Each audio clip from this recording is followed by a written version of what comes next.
അപ്പനും അമ്മയും ഉപേക്ഷിച്ചാലും കർത്താവ് എന്നെ കൈക്കൊള്ളും. സങ്കീർത്തനങ്ങൾ 27:10.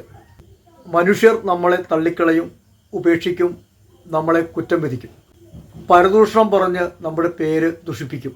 സ്വന്തം മിത്രങ്ങൾ തന്നെ ശത്രുവായിട്ട് മാറും. സർവശക്തനായ ദൈവം നമ്മുടെ കൂടെയുണ്ട്. ഒരിക്കലും അവിടുന്ന് നമ്മെ ഉപേക്ഷിക്കില്ല.